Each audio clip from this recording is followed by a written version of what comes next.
Perkenalkan, nama saya Daniel Lukas Menyinta. Ini mempresentasikan tentang penetapan konteks pada manajemen resiko.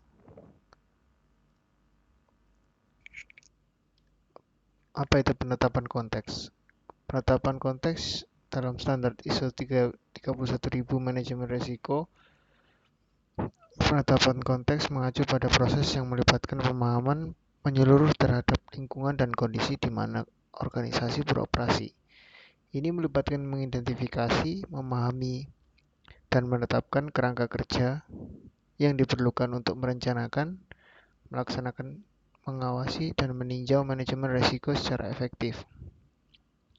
Dalam ISO 31000, penetapan konteks mencakup beberapa langkah kunci termasuk pemahaman organisasi,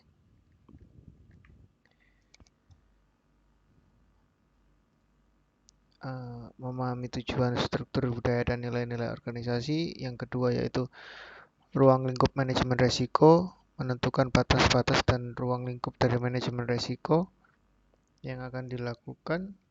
Nomor 3 yaitu pemangku kepentingan, mengidentifikasi dan memahami kebutuhan, harapan, dan perspektif pemangku kepentingan yang terlibat. 4. Kerangka kerja hukum dan regulasi, memahami aspek hukum, peraturan, dan standar yang relevan yang mempengaruhi aktivitas organisasi. Yang kelima, sumber daya yang tersedia, menilai sumber daya yang tersedia untuk melaksanakan manajemen risiko dengan efektif. Penetapan konteks dalam ISO 31000 ini penting karena membentuk landasan bagi identifikasi, penilaian, dan pengelolaan risiko secara sistematis dan terarah. Dengan memahami konteks yang di mana risiko muncul, organisasi dapat menghadapi risiko dengan lebih efektif dan responsif terhadap perubahan lingkungan yang ada.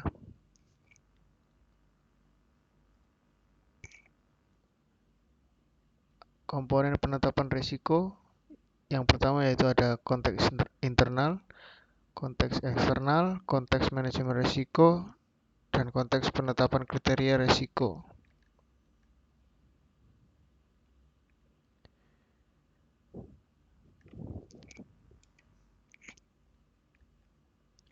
Konteks internal. Dalam standar ISO 31000 manajemen risiko, konteks internal mengacu pada lingkungan, struktur, dan proses internal suatu organisasi yang mempengaruhi manajemen risiko. Ini mencakup elemen-elemen di dalam organisasi yang menjadi faktor penting dalam penilaian, pengelolaan, dan pemahaman terhadap risiko yang dihadapi.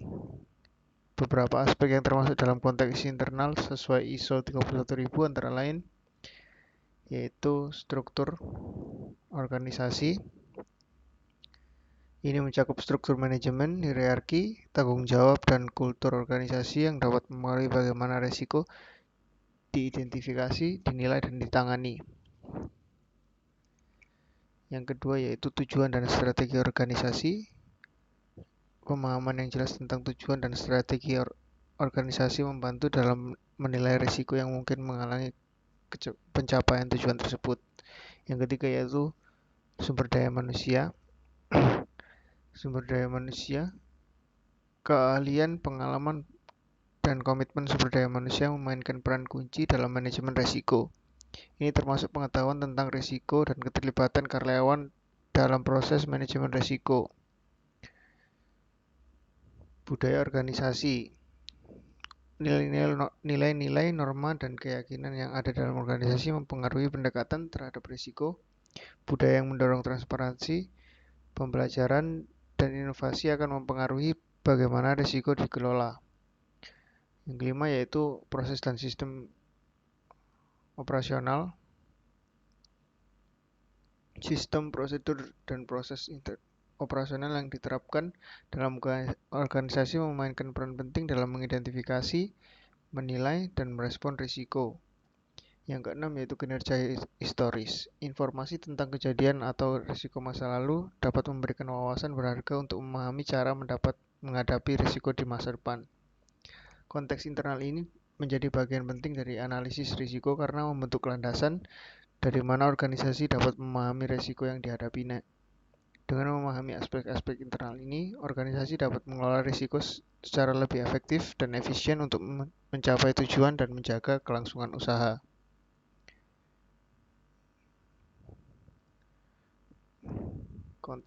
Konteks eksternal. Konteks eksternal dalam standar ISO 31000 manajemen risiko merujuk pada faktor-faktor di luar organisasi yang dapat mempengaruhi dan memiliki dampak pada manajemen risiko suatu entitas atau perusahaan. Ini mencakup aspek lingkungan eksternal yang perlu dipertimbangkan dalam pemahaman dan penilaian terhadap risiko yang dihadapi oleh organisasi.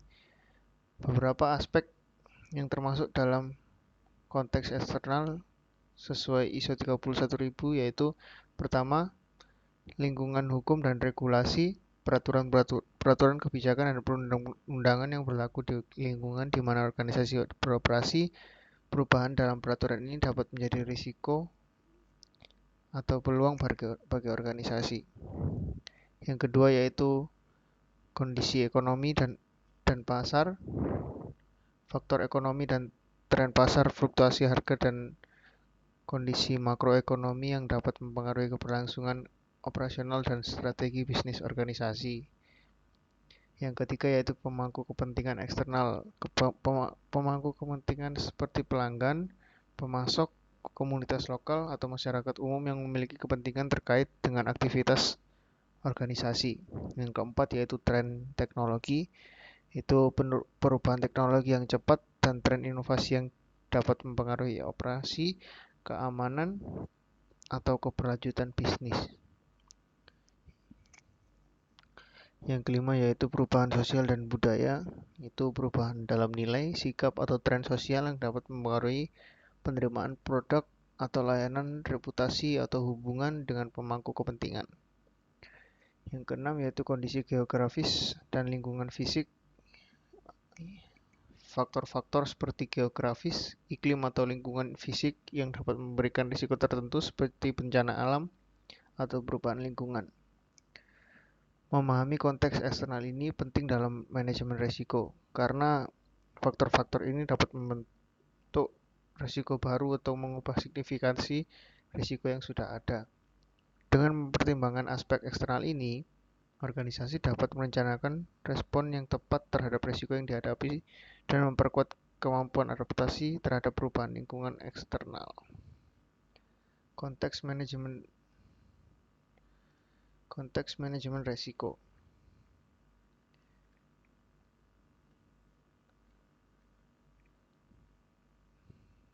Konteks manajemen risiko dalam standar ISO 31000 manajemen risiko adalah lingkungan yang meliputi faktor internal dan eksternal yang harus dipertimbangkan saat melakukan identifikasi, penilaian, dan pengelolaan risiko di suatu organisasi. Konteks manajemen risiko ini mencakup pemahaman yang komprehensif tentang faktor-faktor seperti yang pertama yaitu tujuan dan strategi organisasi. Dengan memahami tujuan utama organisasi serta strategi yang ditetapkan untuk mencapai tujuan tersebut. Yang kedua yaitu lingkungan eksternal, yaitu faktor-faktor di luar organisasi seperti peraturan, pasar, dan perubahan eksternal yang dapat mempengaruhi kemungkinan risiko. Yang ketiga yaitu lingkungan eksternal, yaitu faktor-faktor di dalam organisasi seperti struktur, budaya, proses, dan sumber daya yang dapat mempengaruhi cara organisasi mengidentifikasi, menilai, dan menangani risiko. 4 yaitu ruang lingkup manajemen risiko. Batasan dan area spesifik yang akan dianalisis dalam manajemen risiko termasuk aset, proses, dan kegiatan yang terkait. Nomor 5 yaitu pemangku kepentingan. Pemahaman terhadap kebutuhan dan harapan dari pemangku kepentingan yang terlibat dalam aktivitas organisasi.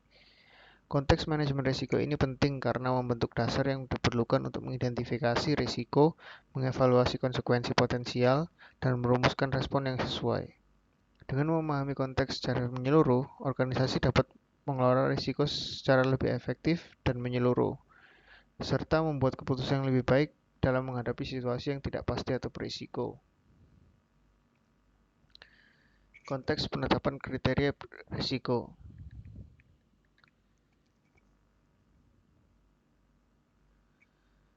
Konteks penetapan kriteria risiko dalam ISO 31000 manajemen risiko mengacu pada lingkungan atau kerangka kerja yang harus dipertimbangkan saat menetapkan kriteria untuk mengidentifikasi, mengevaluasi, dan mengelola risiko di suatu organisasi.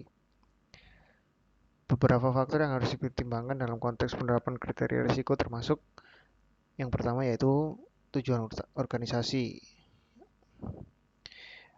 Adalah kriteria risiko yang harus terkait erat dengan tujuan dan strategi organisasi. Risiko harus dievaluasi dalam konteks bagaimana mereka dapat mempengaruhi pencapaian tujuan organisasi. Yang kedua yaitu konteks operasional. Lingkungan operasional organisasi termasuk aspek eksternal dan internal harus diperhitungkan saat menetapkan kriteria risiko. Hal ini mencakup faktor-faktor ekonomi, hukum, sosial, teknologi, dan lingkungan yang mempengaruhi operasi organisasi. Pemahaman pemangku kepentingan.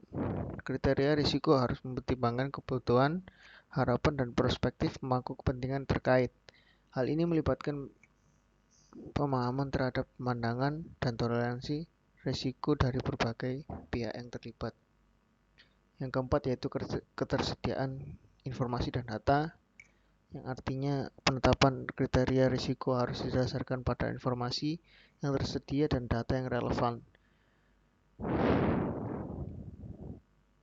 Kriteria harus dapat diukur secara objektif dan didukung oleh informasi yang akurat. Kerangka kerja manajemen risiko. Kriteria harus sesuai dengan kerangka kerja manajemen risiko yang digunakan oleh organisasi. Ini termasuk metode penilaian risiko, tata kelola, dan proses yang telah ditetapkan. Yang keenam yaitu kondisi perubahan, yang artinya kemungkinan perubahan lingkungan dan kondisi yang mungkin terjadi di masa depan harus dipertimbangkan dalam penetapan kriteria risiko. Hal ini memungkinkan organisasi untuk menjadi lebih responsif terhadap perubahan yang terjadi. Konteks penetapan kriteria risiko ini penting karena kriteria yang tepat dan relevan akan membantu organisasi dalam mengidentifikasi risiko secara efektif, mengevaluasi konsekuensi potensial, dan membuat keputusan yang tepat dalam mengelola risiko sesuai dengan tujuan dan strategi yang telah ditetapkan. Kesimpulan dari presentasi ini adalah penetapan konteks adalah fondasi bagi manajemen risiko yang efektif. Dengan memahami faktor-faktor yang mempengaruhi situasi, kita dapat mengambil tindakan yang tepat untuk melindungi organisasi dan mencapai tujuan yang dengan lebih baik. Sekian dari saya, terima kasih.